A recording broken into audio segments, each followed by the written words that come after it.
Hello, everybody. Welcome. So wonderful to have you. Please feel free to share the stream. If you would like to share it with people, I'm going to go ahead and share it right now. And yeah, I'm so excited to be here.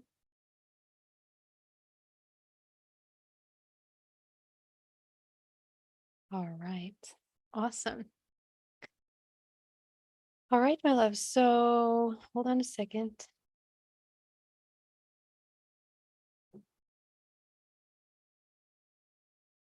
Let me share this stream while everyone is coming into the room. Hi, everyone. How's everybody doing? Hi, Lonica Yoli, Blanca, GB, hi, Pedro, Teresa. Oh, so good to have you. I'm so glad you're excited. Justin, Somnia, much love to you. Thank you. Let me share the stream, and if you can share it as well, that would be wonderful. Um,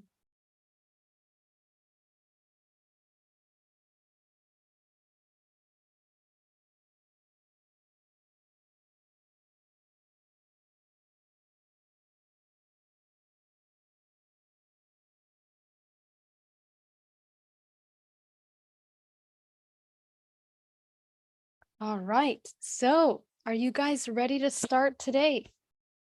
Thank you so much for sharing, my loves. All right, so today we are in day 6 of our challenge. And so, what we have next on our agenda, today we're going to talk about how memory stores within the body. And we're going to talk about this from a deeper perspective about how the body is kind of moving through information and how it absorbs it, the input and output process of information in the body. So, one of the things that, let me go ahead and open this presentation. Why this information is so important is because of this. In the process of transmutation, now we're taking a look at the process of transmutation from many different angles. We're looking at the emotional, physical, psychological, biochemical, because all of these different aspects of ourselves play a role in how we are practically applying all of these abstract concepts of embodying love. And they are abstract because, as we mentioned in other gatherings, that the feeling of actually embodying love and peace can be very foreign to many of us because we've lived for so long in environments that are more survival based, stressful, and disconnect us from the physical body in such a way where we're not even able to acknowledge the kind of emotions that we're feeling in order to even begin any of this transmutation process. So the transmutation process is really, again, about transmuting that lower into the higher. And it is the purpose of this human experience through all of the potential experiences that we have from the moment of birth coming into this life until death, in order to experience the many ranges of emotions. And it is through the emotions that creates this exchange experience of taking, receiving, and exchanging. And in order to maintain health, vitality in the body, we have to learn how to exchange with ourselves and with the environment in a way that is constructive rather than depleting. When we are disconnected from our physical body, we go through a process of depletion because we are dormant, we are disconnected, we have no awareness of what's happening to our bodies. And so it's important for us to understand how we are storing information in our bodies in order to understand how we can actually, how we have the power in a moment of presence in order to choose what we allow into our space and how what we want to react and engage with. This process of choosing engagement is the key to sovereignty. What does it mean to be sovereign? To be able to govern over the self fully. Now, we do not govern over ourselves because the majority of who we are is a product of beliefs, programs, ideas, ways and patterns of behaviors that we have learned and we've adopted from the womb until the age of 7. solidifying perspectives, and then later on forming personalities that are a result usually of survival mechanisms that help us navigate our physical environment in a way that we feel safe and protected as far as we know what safety and protection means. But unfortunately, our definition of safety and protection is very limited because it's all based on survival. So we create literally these little mountains of survival in which we pack all of these survival mechanisms. We climb to the top and we put a flag of conquering. And that flag of conquering is the control. We have this illusion that we are completely in control with our lives, with our environment, the way that we're thinking and responding to things. But in reality, we're barely cycling through repetitive traumas in the dance of protecting ourselves from feeling the suffering. And at the same time, we are holding on to that suffering very close. We don't let it go. We keep cycling over and over again in that suffering. And that suffering becomes our way of being in the world around us. So essentially, within this holographic matrix that makes up the world around us, it makes it very difficult to break these patterns, which now of suffering that have become so familiar, so comfortable. They've become our comfort zones because there are proven, we've proven to ourselves over and over again that every time that we keep encountering this triggering event, we're going to know how to handle it. But most of what we know is how to either protect ourselves from truly embodying the emotions that it's triggering within us, not even fully processing, or continuing to create again these scenarios.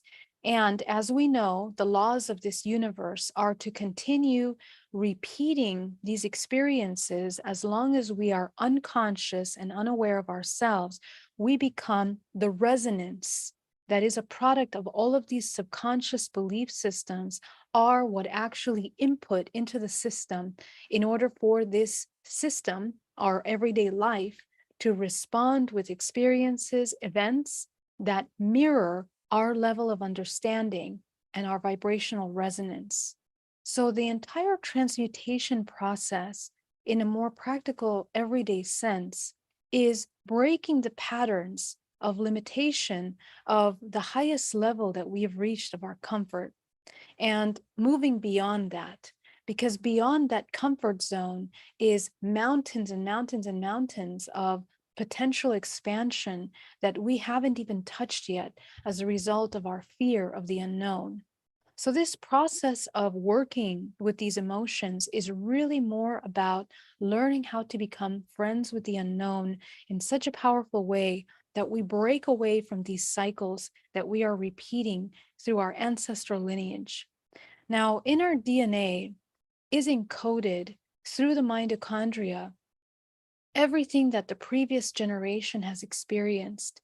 And everything that they're experiencing over and over again, we are taking on as our truth, and we express that emotionally in the body. So we store within our muscle system in the womb at the time of gestation everything that our mother is feeling, her nervousness, her anxieties, her love, her joys, her sorrows. All of those things are being embedded energetically, chemically in the body, and our body learns and memorizes these responses and reactions. So by the time we come out of the womb, through this traumatic experience of birth, we begin to experience our childhood. And the childhood, depending on how much latching and connection we have to our mother, will either be something that we can create in a way that is nurturing for us, or in a way that can feel like it's constant survival and abandonment. So providing an environment and building an understanding that the external world is not the source of safety, acceptance, validation, love, connection, and protection is essential. redirecting that is sometimes one of the hardest things for humans because we live in such a physical external environment where everything is designed to split our attention from the self to the external. So this process of redirecting our life force, not just our attention, but remember that our attention, wherever our attention is, that's where our life force is redirected. And it's also a series of mechanisms in the physical body, both chemical and in our nervous system and in the muscle memories of the body, that are repeating and sustaining those reactions. So, in order to break patterns, we have to work with the memories that are stored within the muscle system, within the nervous system, and we need to begin to shift the chemical imbalances that we create in our body in order to, because we become addicted to the chemical responses. The increased levels of survival that cause chemicals. Let me pull up this presentation because I want to show you, because we're visual learners.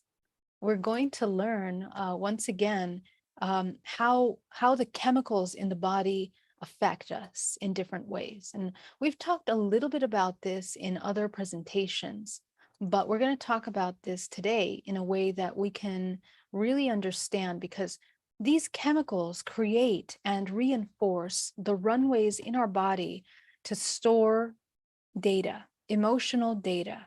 Okay. So let me come over here and open this.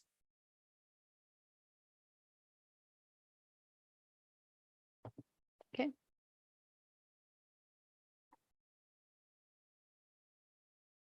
And give me 1 second to open this while it's loading for you guys.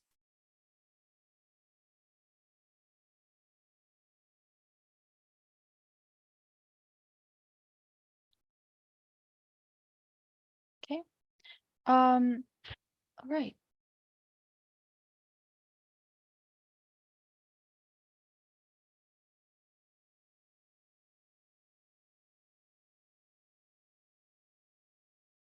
All right. So let's see, where is this? Okay. So let's do a quick overview of epigenetics for those of you that are not familiar with this. Okay. Our DNA is written. So the DNA that creates the protein, and the protein is what writes the physical body. Okay, so we are made out of proteins and sugars. And so these proteins that create the information that create the body are reading constant signals that we are allowing the body to take on, and transmitting that information to the cellular level. And the cells are receiving the information from the ingredients that are put into the body, both vibrational, emotional, chemical, and physical. So, food, exercise, our mindset, the air, the quality of air that we're breathing with chemicals, no chemicals in it, um, drugs that we take, pharmaceuticals or recreational, stress, the amount of stress that we hold in our body, sleep, whether we sleep or we don't sleep, the amount of light and the kind of light, the quality of light that is around the body, EMFs, any kinds of plants, foods, vegetables that we're eating, are they clean, meats, toxins, relationships, how we are interacting, the kind of water that we're drinking, and of course, the hormones and chemical responses that we have. All of this over time, most of these are things that we already are pretty programmed, and we are very familiar with, and we're processing in the body. But any times that we overload the body with too many of these imbalanced substances, the body begins to shut down certain aspects of itself and begins to overcompensate other aspects of the self. And this causes an imbalance in the body. So what ends up happening in the body is that we create an environment of survival from the inside out. So let's take a look at really quickly at the kind of chemicals again. Adrenaline, which is released by the adrenal glands, and we're going to go to the glands in just a moment. Remember that our adrenals are part of the endocrine system, and the endocrine system is our chakras. Okay. So the adrenals are the ones that sit on top of each kidney. The adrenaline increases the flow of blood to our muscles and raises our heart rate and dilates our pupils. It is crucial for our fight or flight response. We enter into a fight or flight response anytime that we are in a state of trauma response or in a state of survival. And the kidneys are part of the solar plexus. Okay, the kidneys. So these kidneys that are processing, remember that we were looking at the yin and yang of the body, are the ones that store and are easily processing fear-based programs. So anytime that we enter into severe fear, people sometimes will begin to tremble. They will tremble in their body when they're fear. And if you touch the kidneys, they're really, really hot when they're in these constant states of fears. Okay, they are processing these adrenal glands that really bring the body into a state of survival. So these kidneys are connecting to the meridian line in the body that affect all the way down to the feet, all the way up. Let's go ahead and open that presentation for, hold on, bear with me 1 minute, so we can overlap our understanding of where.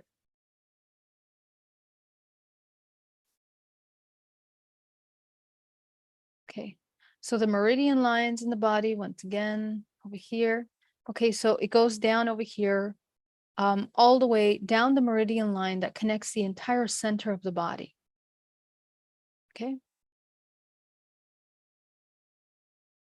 So this is where we need to understand the connection network that occurs in the body.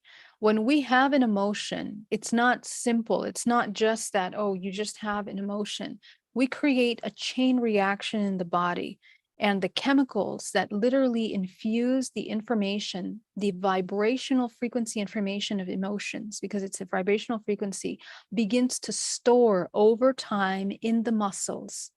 So the adrenaline functions like a drug because many people that are addicted to adrenaline, they are seeking out experiences that will continue to give them that rush of energy. Remember that.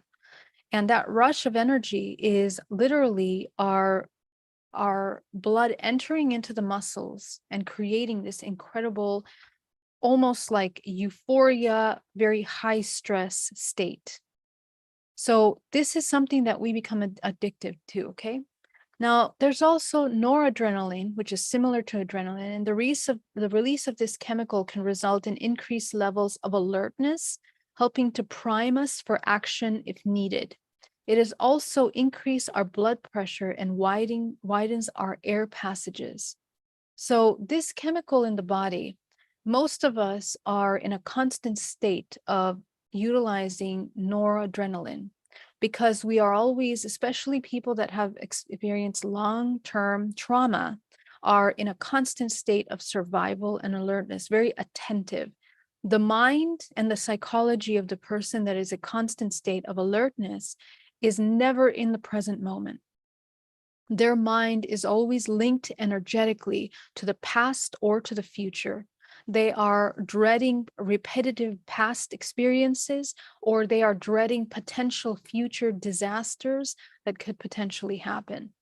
So these are the patterns that we have to break in order to shift and alchemize these lower frequency emotions. So there is definitely a process that takes place here.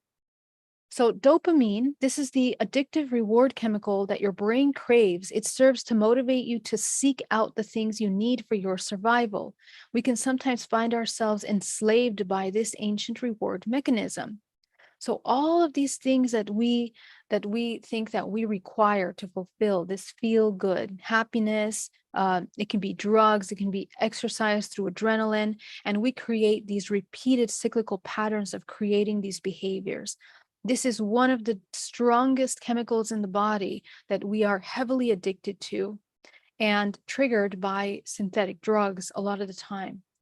So the same way, and I also want to mention that a lot of these drugs are also interconnected to the addiction to sugar, because sugar is highly, highly addictive and creating these feel-good sensations in the body.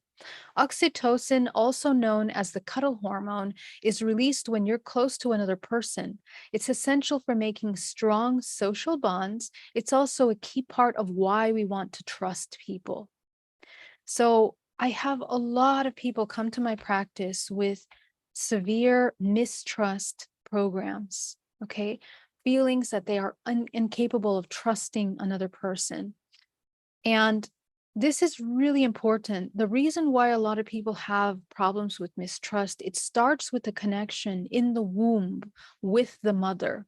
If we have not had enough of a bonding experience with our mother at the time of birth, and the bonding period in the womb through the birth, also at the time of actual labor that the mother goes through, she releases these oxytocin feelings in her body. And this is why sometimes for some women, giving birth can even feel like an orgasm. It can feel like a very pleasurable sensation.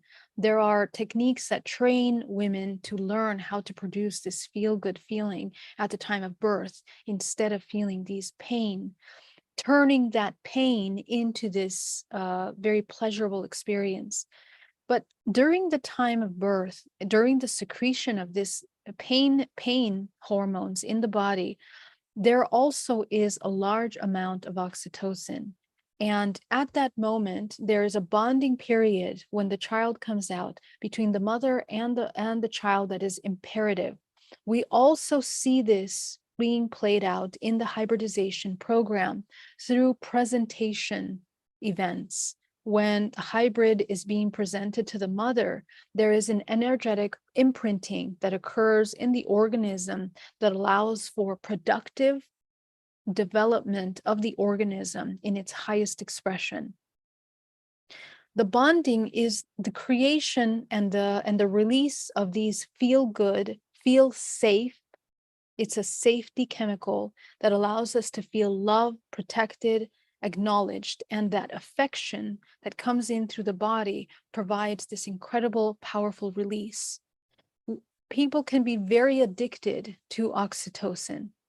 And also chemicals, synthetic drugs can release the feeling of oxytocin, making it very difficult to end, the use of those drugs.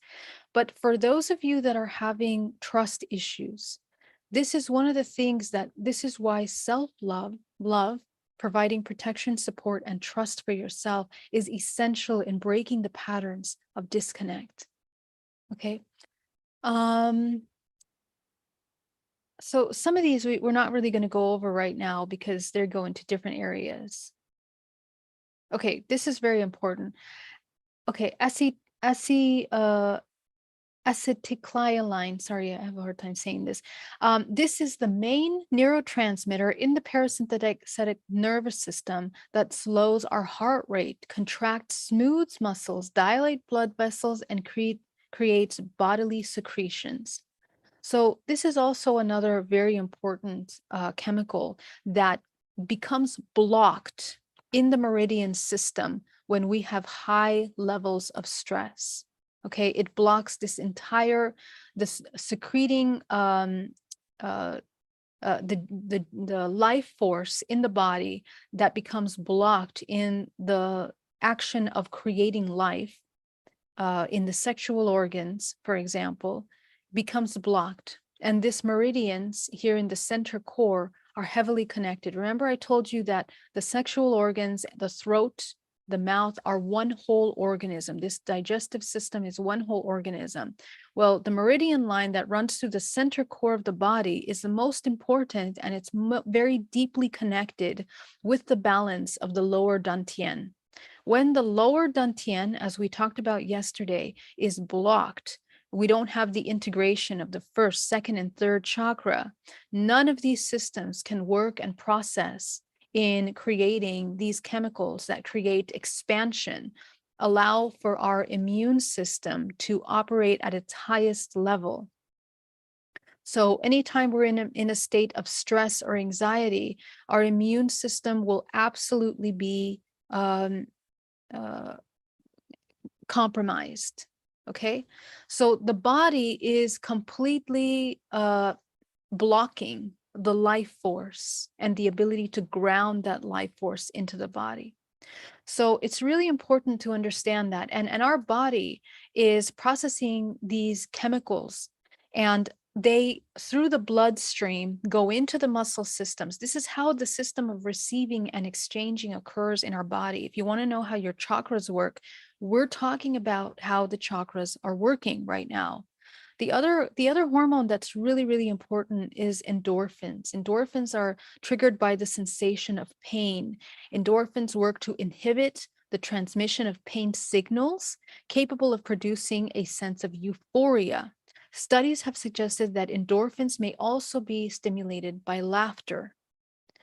Okay, so again, talking about how we are processing our emotions in union, in pain, and the funny thing about this is that we become addicted to the suppression of suffering, and yet in the process of the suppression of suffering, of not feeling suffering or pain, we actually lock the body into repetitive cycles of feeling that pain.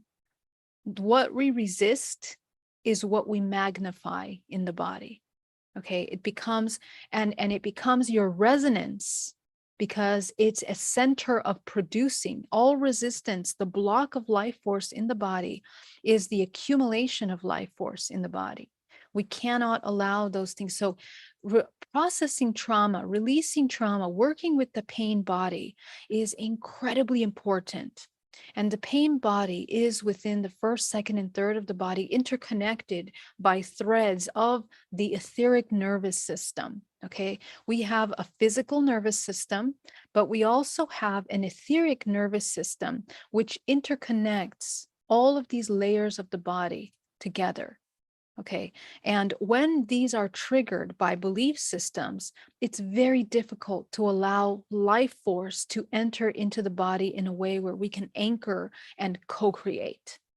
So therefore, the transmutation process of any low emotion becomes impossible to break if we don't understand how this functions. Okay, the last one that I really want to talk about is serotonin. Serotonin is linked to our well-being and happiness, and our levels of it are affected by exercise and exposure to sunlight. It can also help to regulate our mood balance, sleep cycle, and digestion. Okay, so the serotonin is really important in order to create that well-being. Now, this is important because this is a very interesting chemical in the body. When we are there's different ways of producing this chemical. There's a synthetic way and an addiction to feel good sensations and hormones that don't produce the pure form of serotonin. And this is the difference, and why it's so important to have authentic emotions and to get to know your emotions very well. Because if you have a false sense of joy in your body, but subconsciously you're in a constant state of fear, survival, anxiety, depression, you are not producing the chemicals that are required to nourish the body and to help the body interconnect to create an environment in which you can anchor source through your body. And many of you wonder, well, I'm positive about everything. I'm so, positive and happy. And I try to not feel suffering. Well, those constant states of false sense of joy create a major disassociation between your soul, the intelligence that is actually running the subconscious system. And this is where we have a disconnect. A lot of people end up having a lot of fragmentation as a result of that. And what ends up affecting is your auric field.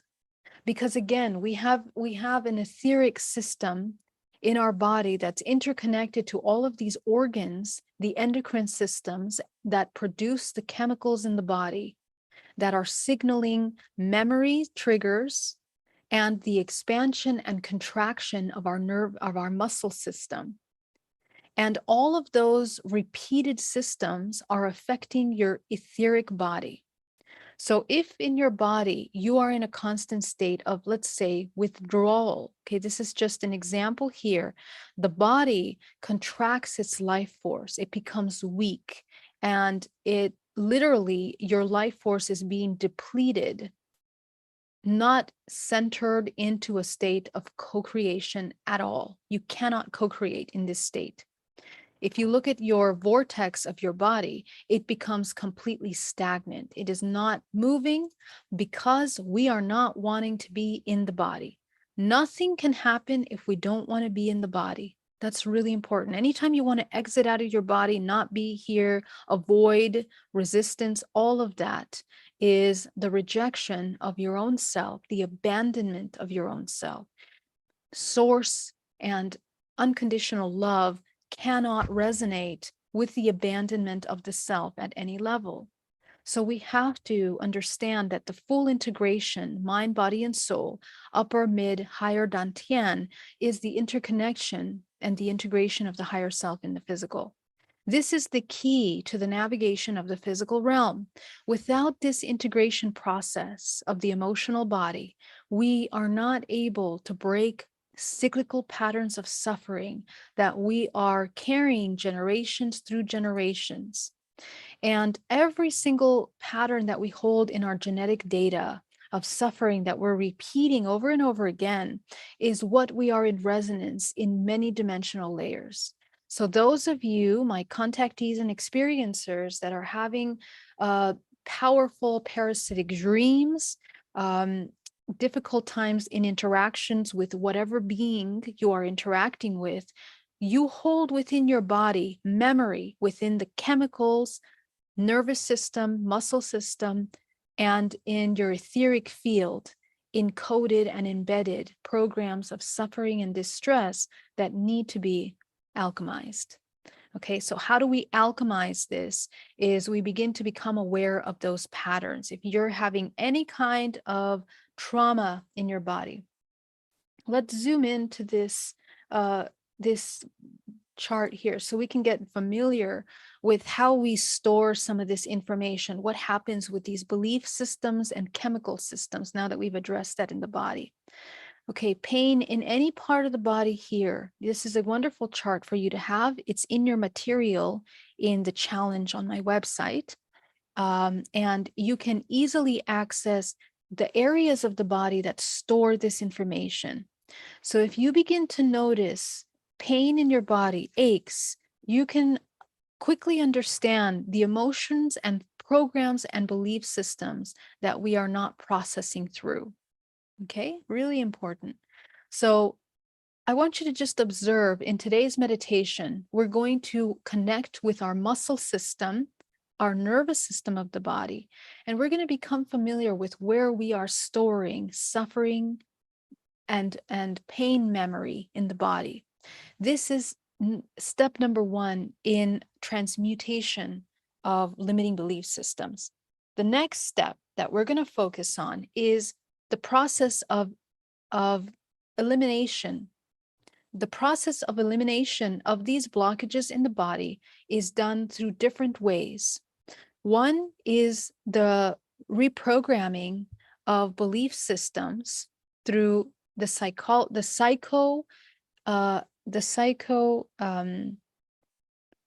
the the psychological, sorry, I can't remember the word right now, psychological aspect of ourselves, which is the mind aspect of ourselves, the rational mind, the part that applies this knowledge into your everyday patterns of behavior.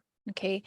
So the other part of that, the next part of it is how we are eliminating it energetically through the body. Now, our body has two powerful ways of eliminating through the body. We can eliminate through the lower vortex down to the center of the earth, or we can eliminate out through the crown of the head. These two elimination centers of the body are two which you can utilize for your healing.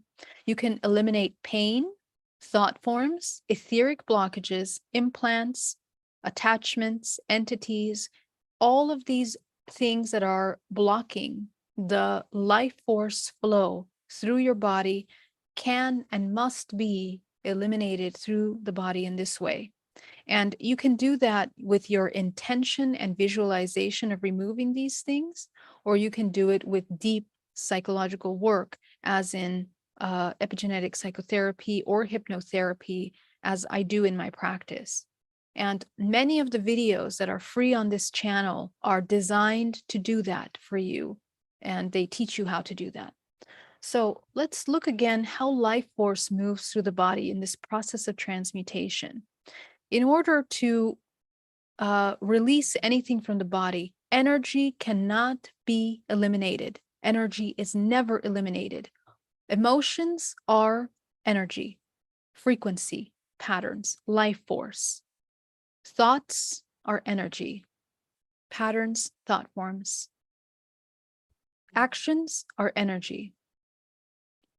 All of these expressions that the human has are different ways that the human express and co-create in this physical matrix.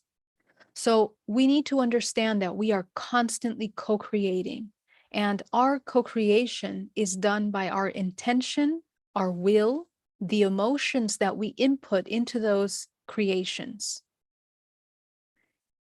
The emotions are complex. We talked about primary, secondary, tertiary emotions. The emotions in the tertiary level are the ones that are in the subconscious mind. They are the emotions that access the back of the body. They are everything in the subconscious mind that is stored. Connecting here up to the amygdala in the brain, the fight or flight, and producing and triggering the chemicals in the body that either suppress response or allow you to interact. Until we come into a state of consciousness, we are nothing but a repeating robot, programmed by these chemical and bioelectrical movements. So the elimination process requires you to transmute things, which means that since energy cannot be eliminated, it has to be replaced. The process of alchemization occurs when you understand the replacement process. Turning lower density thought forms and belief systems into higher density belief systems is how you transmute these thought programs. But it's not just a very superficial way of looking at these things. It is a profound understanding that has to take place. It is a reprogramming of your programs. When we replace programs, so on the left, we have thoughts, right? And on the right, we have the feelings that are connected and the emotions that are connected to those. So when we replace doubt with neutrality or hopefulness or trust, we begin to shift the chemicals, the programs, and how muscles contract and expand in the body. So the alchemization process requires these systems.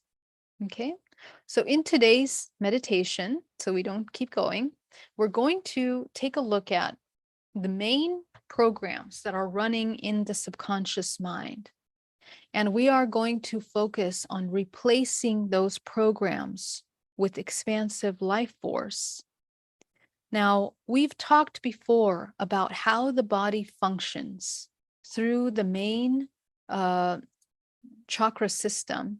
Okay, we're going to go back up here to our lesson on the pineal gland and violet light, which is one of the highest creator vibrational frequencies that we access, which interconnects the human body with the greater universe. When we begin to access this transmutation process of refracting life force from white light into the spectrum of many colors, we want to reverse this process. All of these thought forms and programs in the body are split up by vibrational frequency in the body. So to do the opposite of that is always reintegrating back into white light. And white light is oneness. White light is the embodiment of source, which is infinite potential. It is unity with the whole. So the process of transmutation is to take all of these fragmented belief systems and turn them back into the whole. How do you do that? We talked about co-creation, and we talked about healing the body. Anytime that we have a lower density thought form, we are creating stagnation and blocking the ability of this source light, white light, becoming one to enter into the body, because we are holding programs of separation. All of these emotions that are between the lower ranges of emotions are first split in duality and then micro split, again, fractalized into belief systems of how we are creating. So our creative state is here in the lower levels once again. In order to access higher levels of creation, we want to transmute that by coming as close to oneness in our perspective as possible. And that is the embodiment of white light. That's why in all of our practices, we train ourselves to bring white light, replacing all of those lower density emotions and frequencies into white light. Okay, so this is how we begin to do this. All right, so I'm going to stop the sharing. Welcome back. And I want to thank you once again for joining me today. We're going to start our meditation right now, but before we start, I want to go to our chat and I want to see if anybody has any questions. Okay, so let me come over here. Great to see you. So many people today. Thank you so much for joining me, guys. Thank you very much.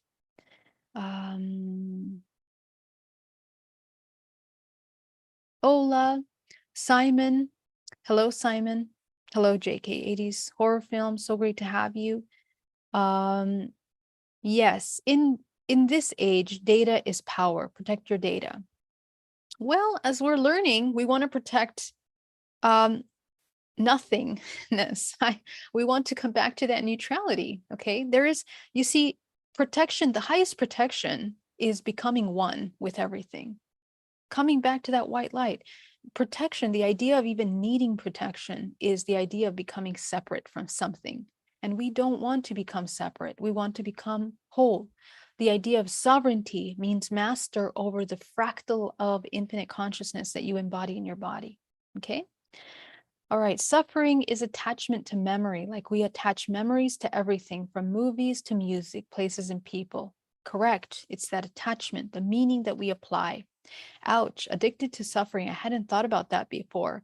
That's right, Anders. And it's when I realized that we do get addicted to suffering, because I was in the process of healing myself, and I wondered, why do I keep going back to these painful ideas? I just keep ruminating, keep repeating the same thing.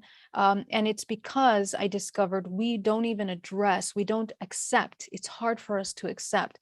So one of the most powerful processes of transmutation is the moment where you begin to accept the shadow, accept the dark, accept all the horrible things that affect you and trigger you, to sit with them. That was a very powerful process in my journey, because there were some things that I was deeply afraid of.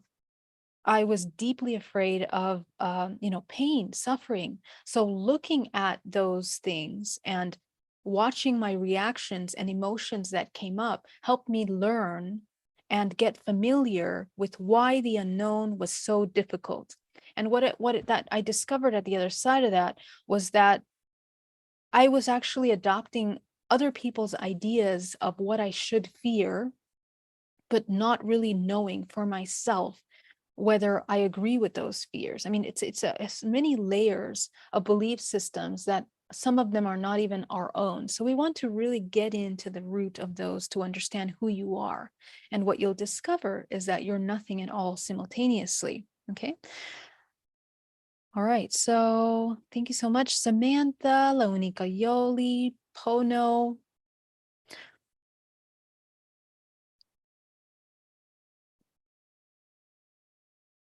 I think we're on a very good place right now. We are beginning to notice, acknowledge this addiction. I'm so open to learning these tools, Geraldine. I'm so glad. I'm so glad to hear that. Pheromones, yes. I have a lot of distrust of people, but I think that I can be healed by awakening my heart so that I can intuitively feel the actual vibes of people. Yeah, but actually, Anders, a lot of us are already incredibly empathic, which means that we already feel and intuitively have information about people around us. It's not so much of not being able to feel people, but understanding how to process what you're feeling. That's actually where the trauma is triggered, because we feel something, and since we're scared of it or we don't know it, then the body goes into trauma response or into protection. And that's where interrelationships, intercommunication becomes such a challenge. So actually, trust is built by the trust that you build with yourself. Actually, I wrote this down as a formula that I'm going to share with you today. Let me share it with you about the process of coming into this. I'm going to read this for you. Let me find it.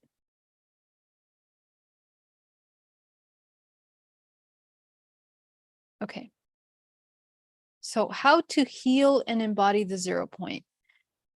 First, we have to build trust by being truthful with yourself. Acknowledge your emotions and what triggers them. Be aware of your judgments. Be fearless of truth by building trust with yourself. Build self-trust in a way that you understand that regardless what happens, you are always your guidance and your protection, and are capable of self-regulating your nervous system. Becoming friends with the unknown is the only way to become fearless of truth, because in that unknown, we're only ever going to know half of any truth. Truth is the whole, the complete whole. So if you're only keeping yourself in the positive and you're rejecting the negative, you're never going to know truth. You're only going to know one side. So be fearless of truth by knowing yourself deeply. Take time to sit with yourself in prolonged states of self-observation to identify triggers and reactions. The more you know yourself, the more empowered and calm your nervous system and reaction system will be. That's muscles, nervous system, endocrine system, all regulate, leading to the 0 point of absolute self-acceptance and self-knowledge. Okay, when you know yourself, nothing external can define or hurt you. That's the key there. So if you know yourself, nothing external, because even if someone comes to say something, it won't, you will know yourself so well. You also have clarity on who you are and can calmly make choices that are intuitively and holistically in alignment with your highest expression. Discernment, trust. Trust is built in this way. When you're on the journey to embody truth, no choice will be made from shame, guilt, or fear, because truth is inclusive of the well-being of the whole, not just one perspective on either side of that duality. The highest wisdom to understand that creates compassion towards ourselves and becomes compassion towards others. as proxy. So we want to remember that there's a process to this, and there is a formula to understanding these things. Okay. So the alchemy of transmuting pain to gold, right? That's what we want to do. And we're going to talk about what gold is, okay? Because gold is actually, the alchemical process of transmuting to gold. Why gold? Why do they think of gold? Well, um, this goes into the alchemy of the physical body. We literally produce a substance like gold within the body once we move that kundalini or life force into its highest level. When we begin to activate the higher bodies, activate heart, throat, third eye, begin to spin the vortex, the body produces a life force within it. The light becomes so big that you become like a sun. You become like a radiant life force, beacon of light. And so not only that, but your blood, your DNA as well creates alterations. Um, uh, I forget the term, but it's like mutations. There are mutations that occur within the DNA that heighten your conductivity ability. You become a conduit, right? Because gold is actually one of the most conducive metals. And within the body, we create that alchemization process where we become conduits of life force by frequency and matter. And so in the ancient realm, these beings, the Anunnaki beings that came to this earth looking for gold, looking for that ormus, is actually the representation of finding that transmutation process of the being that can transmute and implode in all dimensional layers, has the ability to enter that 0 point so that the human can travel in all dimensional layers. And we access that ability by entering this transmutation process. Hello, Samantha. You asked, how can you heal this? What is it that you're healing? Can you put it in the chat so I know what exactly you're working with? I heard that Lucifer uses serotonin addiction to hook people, such as gambling and internet phone addiction. Think of Lucifer as a principle rather than some actual being. Yes, and the concept of Lucifer is also something that is also, quite kind of changed, because Lucifer means bringer of light as well. Okay, so I would say that this entire parasitic aspect of the matrix is actually the one that understands your body in such a depth. Everything I'm teaching you, it understands and inverts that to control and manipulate, our senses into the intoxication of hypnosis and dormant state. So the idea is to break away from that hypnosis and dormant. Which one is for the lungs and skin? Which one what? This is so interesting. Thank you so much, Teresa. I'm so happy you're here. I have seen this kind of debris in my field. Awesome, Kevin. This is the vision that you have activated. So let's use that to remove. Thank you. This is great info. Thank you so much. All right, my loves, let's get started. I'm going to come back to the questions in a minute. All right, let's go ahead and take a nice deep breath. Inhale deeply and exhale.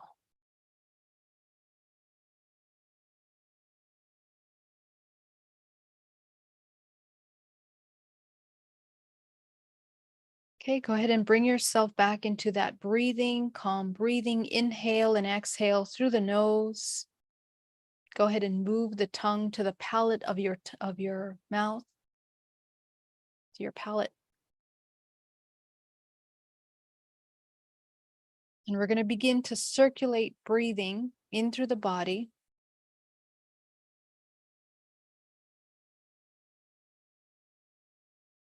Visualizing that breath in and out.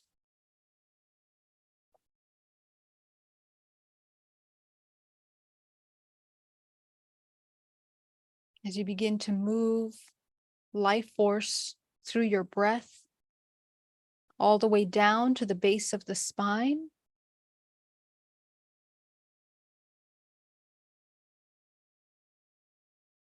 Controlling the body, coming into absolute stillness.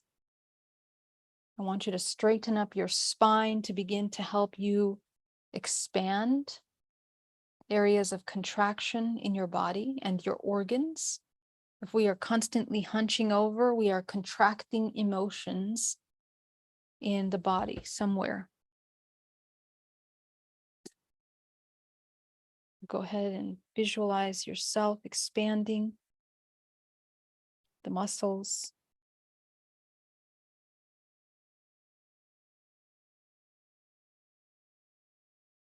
Breathing.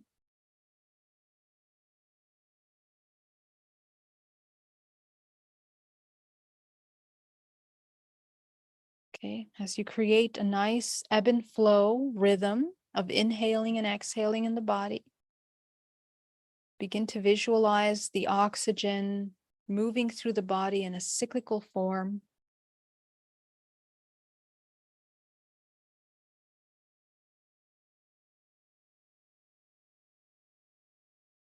Go ahead and focus on the root chakra at the base of the spine. You're going to shrink that chakra down to the size of a dime. Go up to the sacral, shrinking the chakra down to the size of a dime.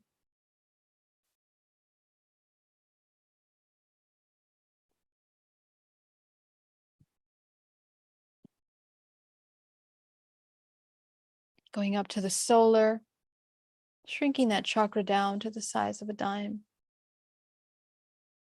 Breathing.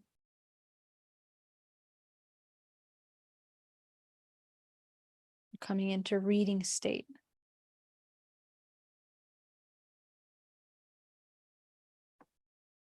Okay, you're going to go up into your heart chakra. Go ahead and expand the heart chakra, opening the center of coherence and interconnectedness.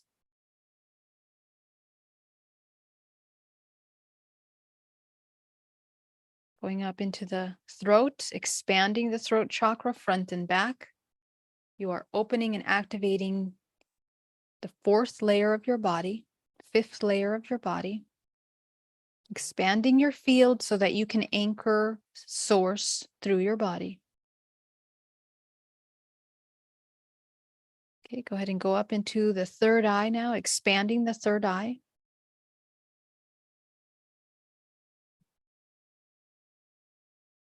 We're going to begin to open the channels of elimination.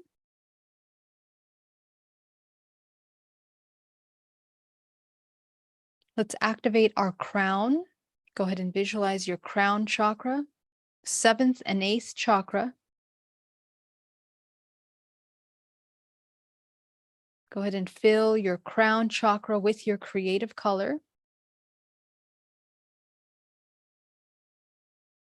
Activating the center of manifestation and co-creation.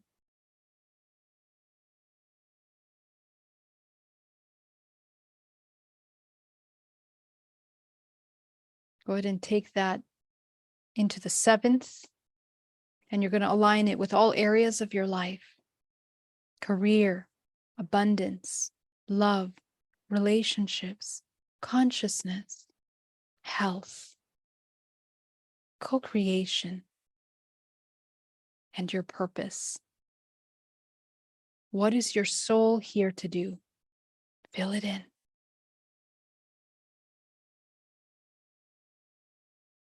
As you begin to anchor that life force into the body, we're going to go deeper. Go ahead and bring gold energy from the center of the earth, rushing up into the body, creating a vortex of energy around your body. We're going to prepare the body for elimination and cleaning. Okay, so from the center of the earth, you're going to bring that green life force up into the body, creating a vortex of energy.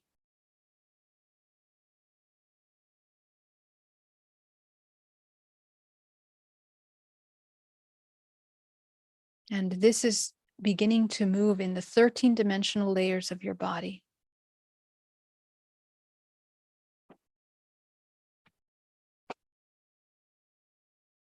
Okay, from source, go ahead and bring down cosmic energy, bring down gold energy down to the crown of the head, combining with the green earth energy to create the vortex of energy around your body.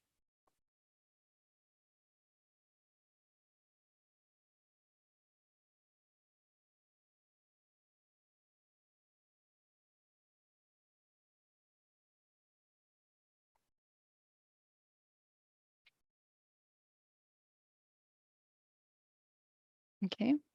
We're going to take a small percent of that combination of cosmic energies, and you're going to send it back down to the center of the earth, pulling cosmic energy through your body and into the earth. The earth is an extension of ourselves. Remember, when we heal the earth, and we do it through our DNA and through the morphogenetic field.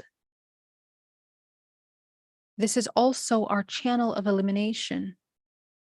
The earth functions like a recycling mechanism. It transmutes death into life. So we are connecting with our greater transmutation mother that allows us to clear out of the body.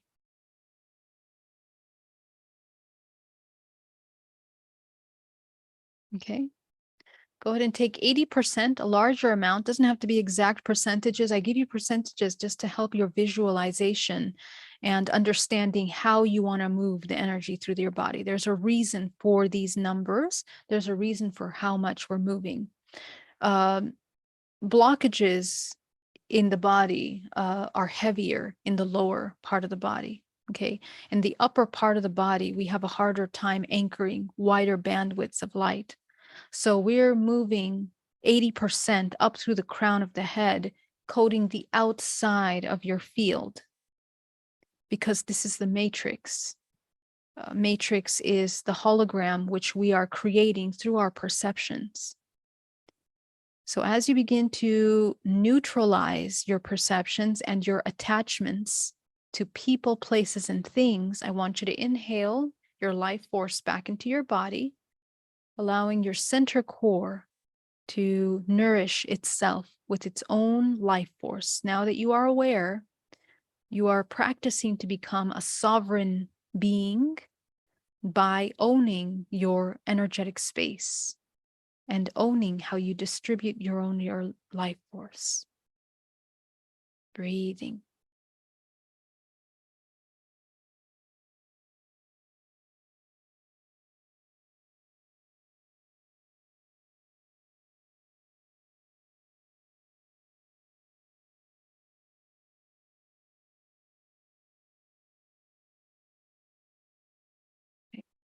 You're going to take that final 10% now of those cosmic energies, send it up the spine, and now we're going to insert it into the center of our field.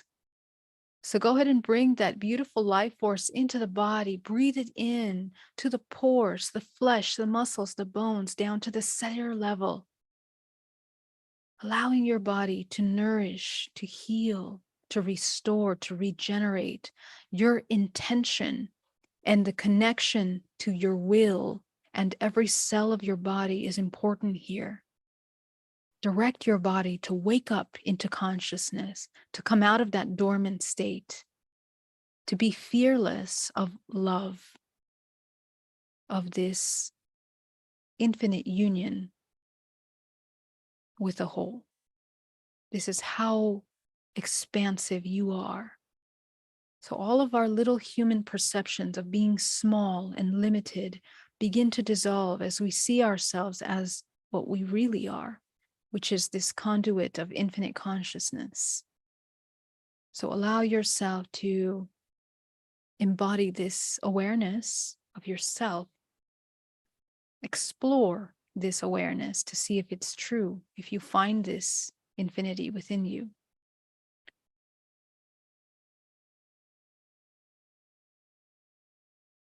Okay, so now that we have prepared the body for moving blockages, I want you to begin. We're going to begin to work with the muscle system of the body now. Okay, you're going to just visualize at the crown of your head beginning to work with the body. I want you to begin to observe your body, connect with your muscles. And just right now, I want you to connect with the muscles of the body that are more tense, that are tight in your body right now. Where are you contracting and holding on? What's resisting in your body right now? Go ahead and connect with that.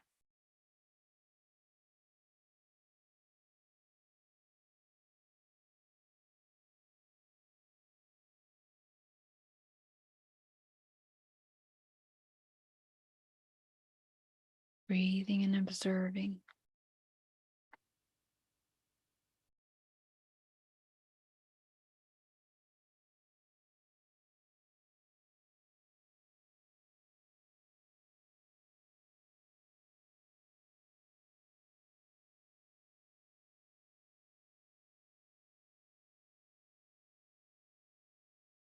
Okay, as you connect with the muscles in the body that are most tense right now, and some of you might not even realize how tense they are until you do this exercise.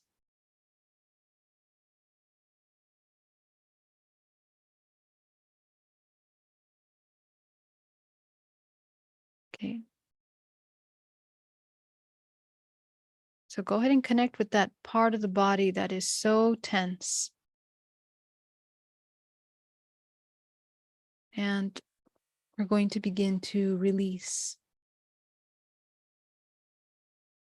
Go ahead and be present with the thought forms that are being resistant in that part of your body.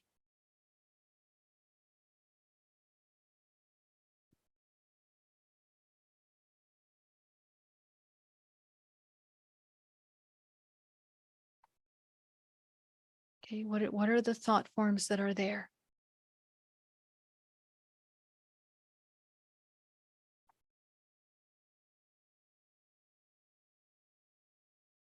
Notice the emotions that begin to come up. Breathe. At no moment do you need to become overwhelmed. You are in a state of absolute observation, non-judgmental observation. As you acknowledge the emotions, the fact that your first three chakras are closed are also helping you come into a state of neutrality.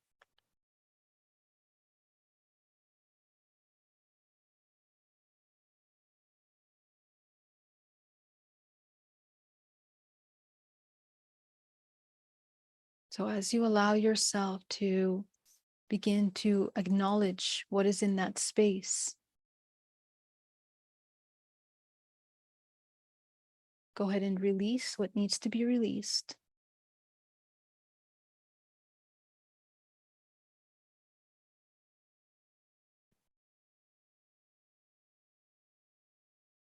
Okay, you might be aware of other muscles that are now calling your attention. Take your attention there. What's the emotion? Where is the resistance?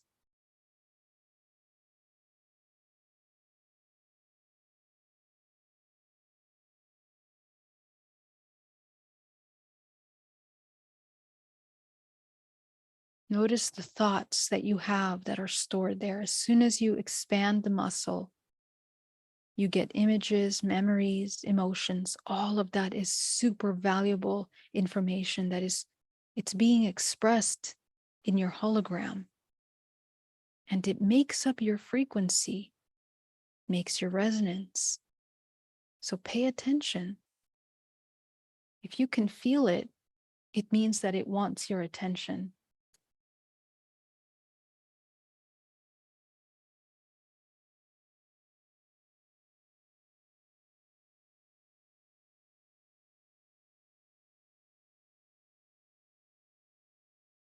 Okay, let's continue moving through the body as you begin to observe other parts of the body that are tense. And it might not necessarily mean like a full tightness. It might be a very subtle, just calling of your attention to another part of the body. Pay attention to that and go there.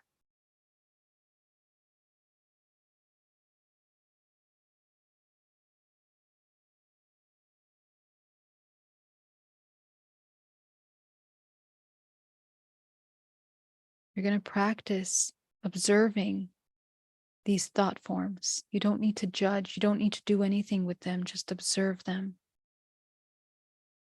And just by observing them, they will also let you know what needs to be done and provide you insight on how to manage that information.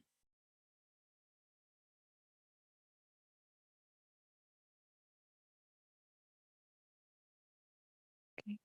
Work your way into other parts of the body that are continued to be tense.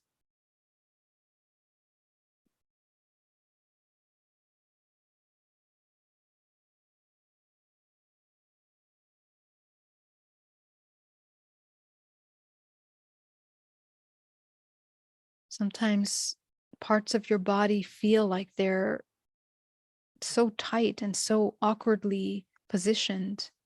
It isn't till you take your attention there that you begin to realize the awkward position that you're holding or the resistance that you're holding in that part of your body. So, some parts of the body will resist being felt. They won't let you go into the emotions immediately. So, that means that they have been neglected for a very long time. So you'll feel a weird discomfort in that part of the body, especially in the shoulders, in the chest, and in the back, because these are pretty deep rooted programs.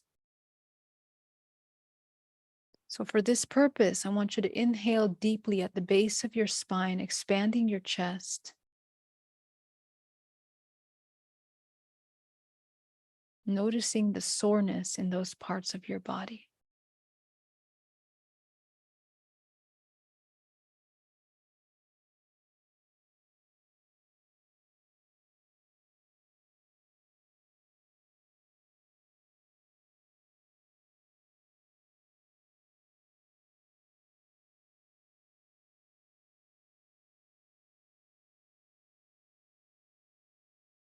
Some of you might feel a readjustment of other pain or illnesses.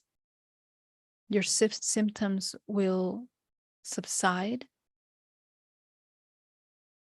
as you do this practice.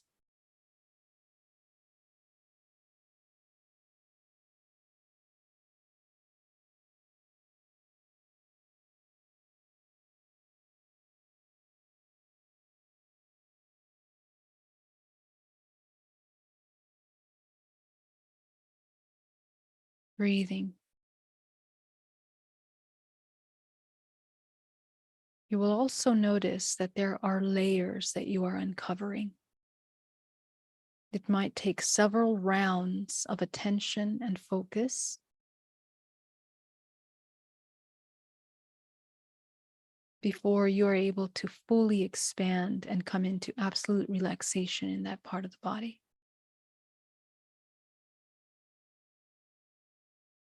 Just be aware of how much suffering the body and survival the body is in constantly. All of those tight muscles are producing signals to the brain of survival. And there are chemicals that are released as a result. Some of these chemicals cause inflammation, weaken the immune system, and keep us in heightened states of prolonged stress.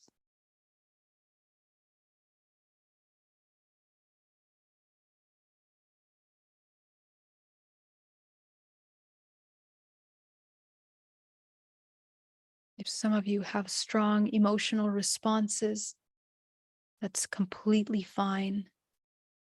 Some of you have neglected your body for years, sometimes lifetimes. So allow yourself to have your emotional release and bring yourself back into neutrality, making sure that the first three chakras are closed. And what this will do is it will help you to observe the emotion. Many of us are addicted to emotions and we get stuck in feeling them. We just feel them in all their many ways and never can release them. So, since you're already familiar with how they feel, allow yourself to now get the information that that pain is providing you. Sometimes we ignore or we are not ready or we resist that information. Breathe. This is the process of love and alchemization of the human body.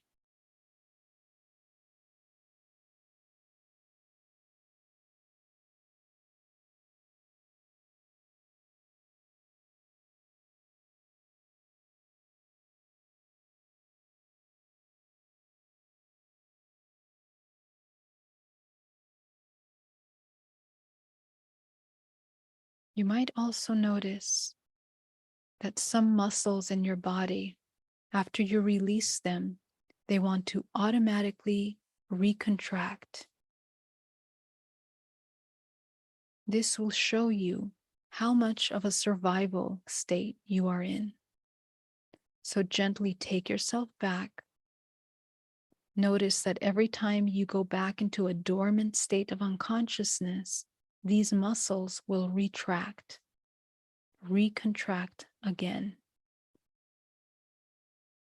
So our level of awareness allows us to be compassionate with the body and what it's doing. The awareness that you bring to every part of your body is the compassionate and mindful existence with your human life.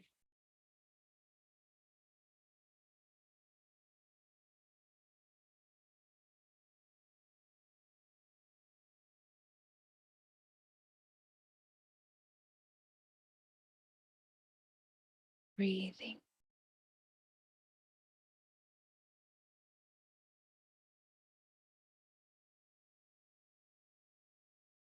Going all the way down to the sexual organs. This is the area in which many of us store a lot of shame, guilt, and repressed emotions. And it's oftentimes the biggest block in the inability to be fully embodied in our physical body. Go ahead and release any programs around shame, rejection of any part of your existence. As you do this, it'll begin to create a chain reaction through the center meridian line of the body and the muscle system that goes all the way up through the center solar plexus and through to the sternum. There is a direct connection between the muscles in the sexual organs and the contracted muscles in the sternum chest, the muscles of the breasts. Breathing deeply. A lot of sorrow, self-defense, programs of unworthiness are stored here in the upper muscle system. So allow yourself to release, and you will watch your spine begin to open up.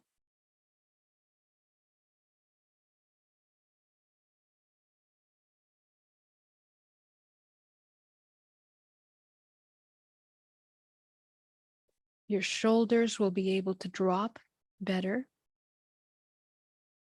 Go into the shoulder muscles, releasing from the muscles in the shoulders resistance, defense.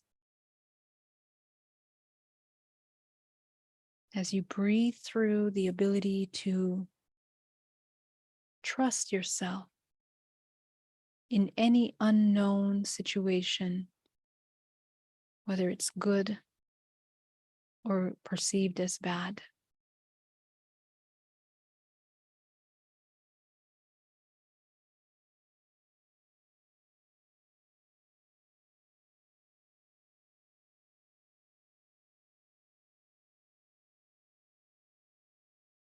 Go up into the head, into the crown of the head, into the brain now.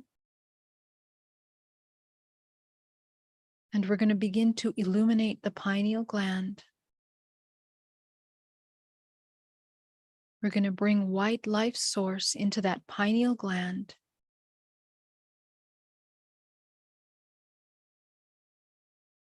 Once again, we're going to refract that pineal. Using the pineal gland, you're going to refract that white light into the spectrum of rainbow colors that will begin to nourish the organs of the body, as we learned in day 2. So go ahead and allow yourself to nourish the internal organs with the spectrum of light, allowing each color to enter into its organ and heal.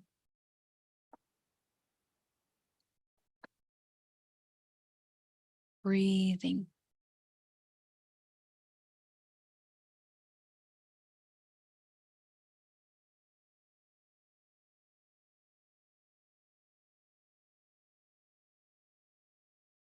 We're going to begin now to open the root chakra back into a balanced state. Be very mindful that your muscles continue to stay expansive, relaxed, neutral. Train yourself through your breath and through your awareness to not be in a state of survival, but rather in observation.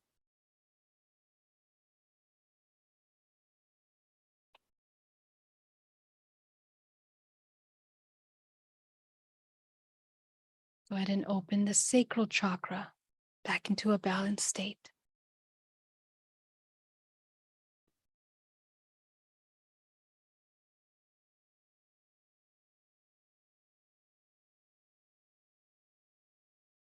Go ahead and go up into your solar plexus. Open it back into a balanced state.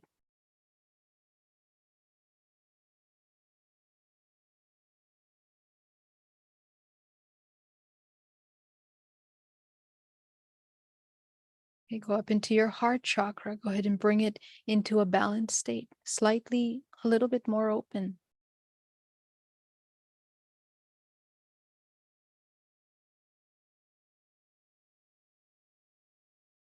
And go up into your throat, balancing the throat chakra, into your third eye,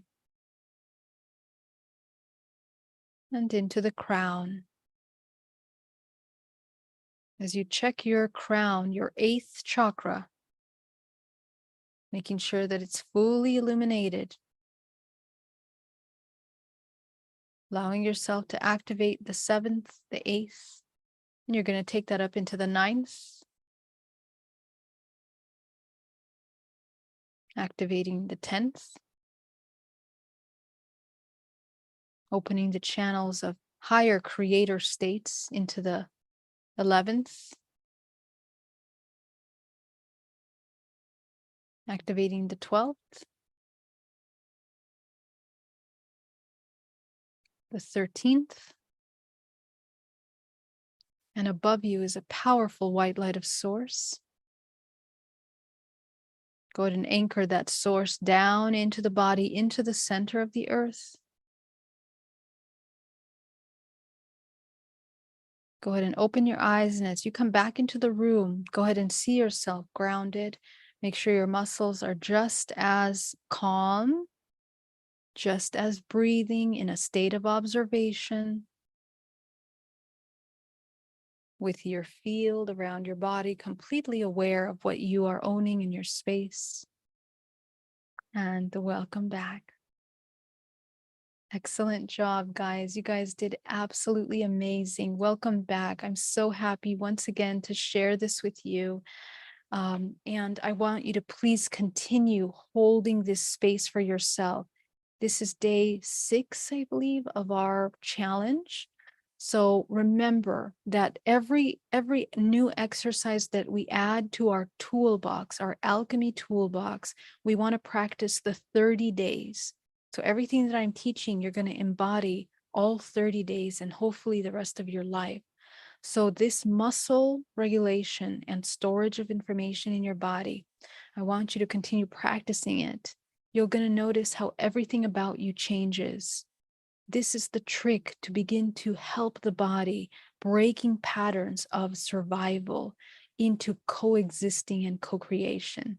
Okay, so I am just so happy.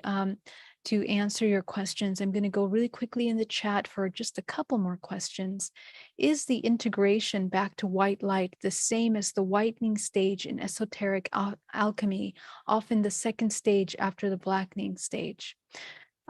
So yes, it is in a way. We are learning how to come into that white unification of the source. And so what Anders is talking about is the second stage after the blackening. When it turns to black, then it turns to white in alchemy. Okay. And then after that white stage, it turns into the gold, right? So we are kind of going through this chrysalis process, just like that alchemization, where we begin to clean and purify all of the systems of the body into that white light. The unification of the whole is where we begin to enter into oneness. So this is what we want to embody inside out, mind, body, and soul. If our energy is moving in a spiral, when we spin our chakras, is it in alignment with that motion? I know many people say counterclockwise.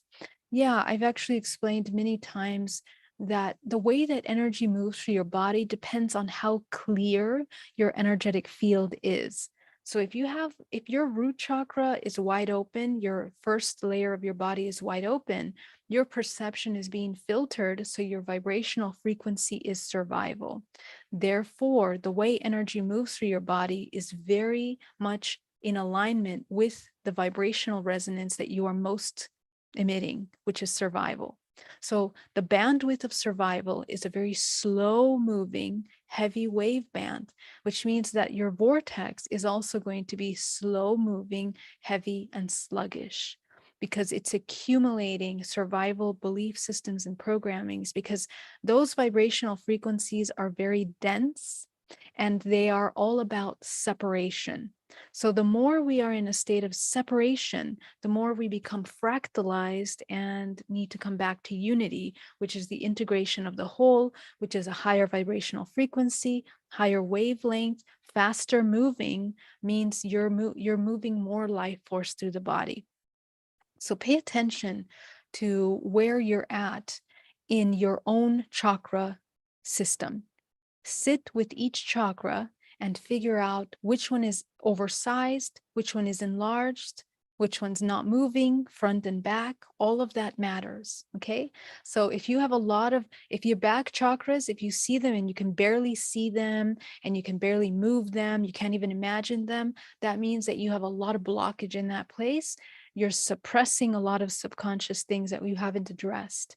So that needs to be cleared up. Okay. And that's how you can begin to move life force through your body properly. Okay. It's the interpretation of the vibes from other people that need to be corrected. Interesting. Exactly. Exactly. Oh, you know what, Anders? Let me come back to that because that was such a good question. Did I answer that question?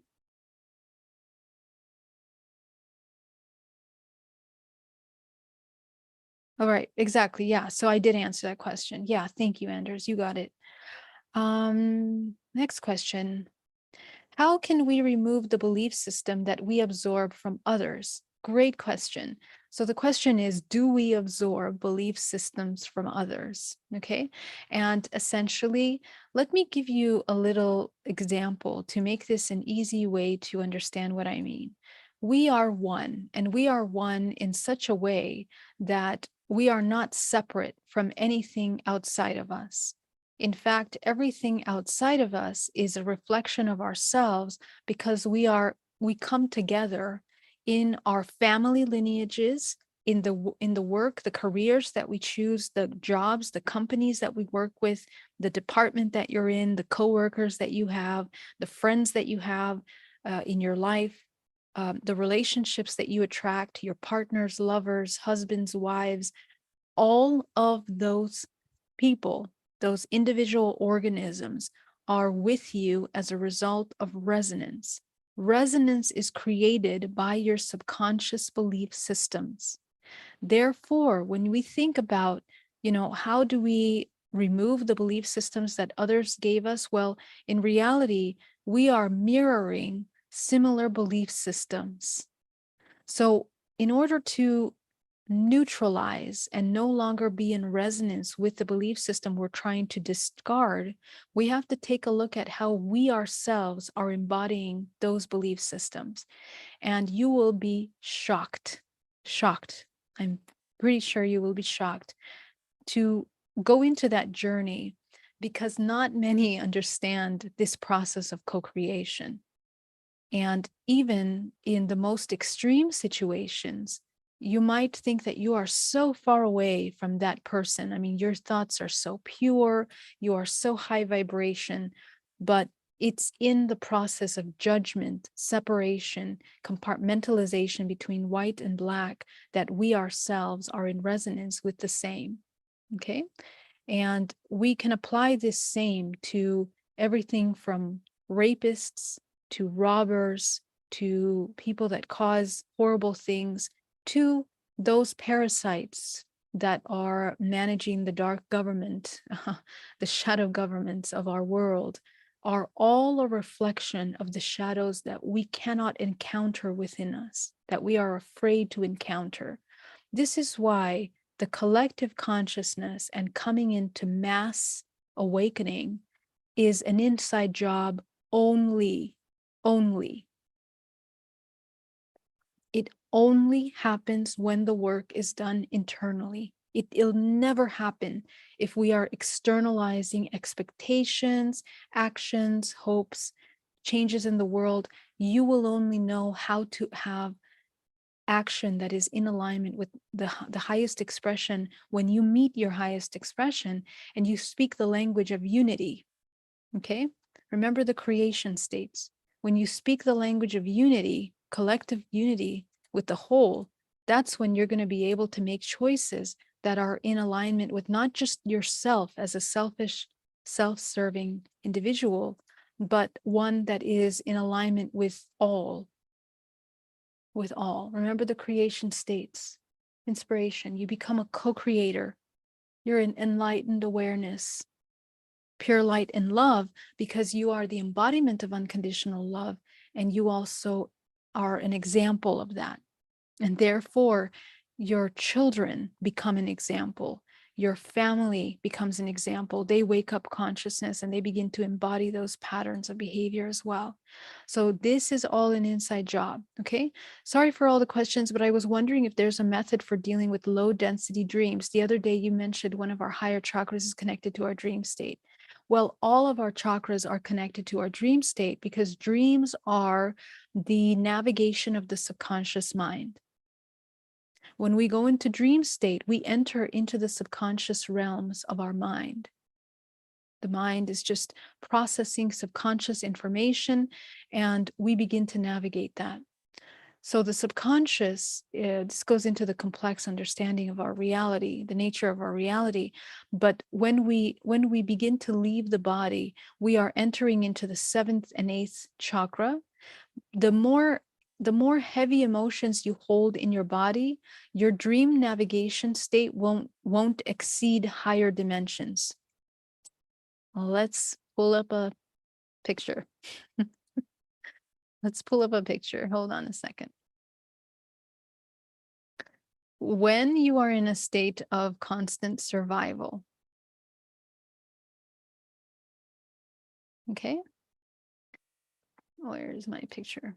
Okay, when you're in a constant state of operating in a low survival, your dream state is only going to be barely navigating these lower dimensional realms. The highest you might go is maybe 8th chakra. The 8th chakra, the 7th and 8th chakra, is connecting to the DNA of the earth, okay? The non-physical. So the physical body connects you to the physical plane and everything that makes up the physical environment, your everyday experiences. The first key into the out of body is the intuition, the third eye, and then going to the 7th, which is entering into the Akashic plane, the first layer of the DNA memory of the collective. This is what connects you to the families that you're in, your ancestral bloodline, and to the repetitive karma cycles that you're experiencing. So if you see ghosts of grandparents, if you're dreaming with grandparents, if you're dreaming with terrible things that happened, you are mostly re-experiencing and simultaneously accessing fractals of yourself that are coexisting by your resonance that you exist in your waking state in that moment. So your dreams are going to be heavy, they're going to be parasitic, they're going to be about parasitic imbalanced exchanges.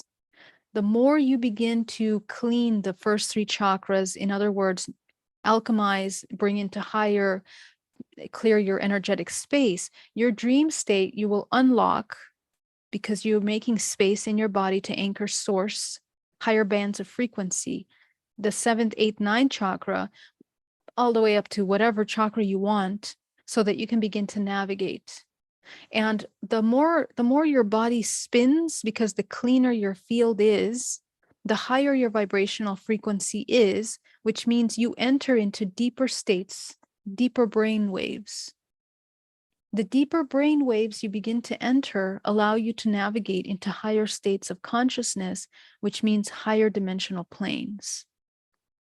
And all of that is you're navigating your DNA, the DNA of the collective, and then going into intergalactic DNA, which is basically your star seeds, all of your ET contacts, angelic beings, all of these other manifestations of higher consciousness that are within your own DNA.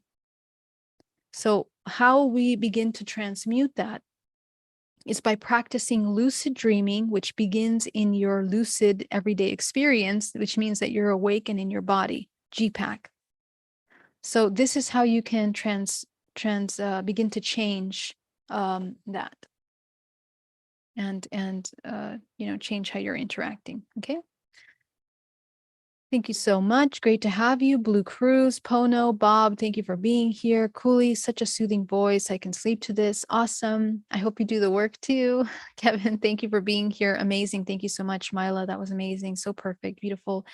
I felt like an energetic current, subtle tingling. I'm becoming aware of the 8th chakra, but I can't quite relate to the 9th, to the 13th, or beyond yet. Any recommendations? Yes, no problem. Have patience with yourself. Don't worry about getting or activating those yet. They will naturally unfold and open for you access as you activate your DNA, which means reintegrate fragmentation. This has to do specifically with sexual programs. So the more that we're transmuting sexual energy, and we're going to talk about this as we get deeper into the month, but sexual life force energy that's why it's so important. But the more that you cultivate that, the more you'll be able to access in the higher realms as well. Okay, so if you can practice preserving any depletion of sexual energy, this will also help you move life force faster through the body. This is very important. We will talk about this later because this is the hardest part of this kind of alchemization work, and the one that is most preserved as the key. It interferes because when we deplete sexual energy, we interfere with our process of alchemization. Anyway, we'll get into that. But I'll say that for now, and we'll go deeper into that topic. I've been feeling so much stiffness in the shoulders. Are you able to share what numbers match the neck, shoulders on that side? Yes, this chart of the body will be available for you in your material, course material on the website. So you can access it there. But let's see what comes up here for us. Let me just find where that is somewhere. In the meantime, let me answer Andrew's questions. Oh, cocoon stage, the caterpillar, right. Tyler Jordan, clockwise is beneficial, positive organ energy, counterclockwise, you're worried, deadly organ energy. Yeah, we'll talk about that too, Jordan, because the direction in which the chakras are spinning are either releasing or contracting. And I don't teach it in a way where it's either good or bad, because we need both, and the intelligence of your body needs to expel and receive at different stages of your healing. It also helps you understand the state of your chakra. So thank you for that, Tyler. What do you think about sun glowing much brighter and wider these days? It seems as if it's constantly getting brighter, intensely increasing. Yeah, that's really interesting. I think that we're definitely accessing higher bands of frequency as a collective because we're going through the band right now. We are entering into the band. So there is a lot of heightened solar activity, which matches the solar activity that the souls on this earth are doing. More people that wake up, the stronger the sun will get, because essentially we become suns as well. Blanca Iris says Geraldine has explained that both clockwise counterwise are. Yes, that's right, Blanca. It depends on what. Yes, thank you. And we'll get into that. Thank you, Teresa. So glad that was helpful. Okay, such a tuning fork had a held an attachment. Wonder what's in my shoulders. I haven't given my head. Geraldine, is the ability to see people's aura a trait of the fourth dimension? The ability to see people's energetic space is really a combination of the upper faculties, which is a combination of the cultivation of the middle and the upper dantian, which we have access to by cultivating the lower dantian, okay? But the middle dantian, which is the heart, the throat, and the third eye, this center core, is the mastery of the emotions and the trust of the intuition. That integrative process allows you to have clear vision. And through the heart center, we are able, through coherence, to connect with one another as one, as a field. So it allows for that information to be very easily processed through our senses. So the fourth dimension, being the dimension of the heart, is essentially what we are utilizing for that communication. But for each person, it's different because we use different senses to see the aura. Some people hear it, some people see it, some people can taste it, sense it, know it. So it depends on your personal journey, but it is the combination of utilizing the higher faculties, which is fourth, fifth, sixth dimensional plane, and then seventh, to get to really higher knowledge of that. Okay. And you can tune into how you best see that. Thanks, Geraldine, so much. Teresa, thank you so much for that super chat. That is so sweet. Pure character bowing down, saying thank you. Thank you so much. That's so kind of you. For your super chats really help me sustain these free courses for you guys. Thank you very much. If one used to remember their dreams, yet many years of no dreams, I was not aware of the significance of our dream state. Our dream state is so important. Whether you remember your dreams or not depends on your level of awareness. If you did the exercise from day 2 or 3, sorry, I'm confused now, where we reviewed the day before and you couldn't remember anything, that is the indication that you have a hard time remembering dreams. Okay, so and it's not a general rule entirely, because some people that have severe trauma completely learn to disassociate with their everyday life, but have a very active dream journey. Okay, so it's really more about the integration of both that we want to achieve in either one of those examples. When we integrate both, we can navigate dream state consciously, and that allows us to not engage in parasitic, unconscious, contractual experiences in out of body. So it's very important, our navigation of the higher realms, which we are doing. Every single person, whether you remember your dreams or not, you are super active in your out of body experiences. Okay. All right, my loves, thank you so much. 11:11, 1:11. Yes, I love you. Perfect time to end. Have an amazing night, and I will see you tomorrow. All my love. Bye-bye.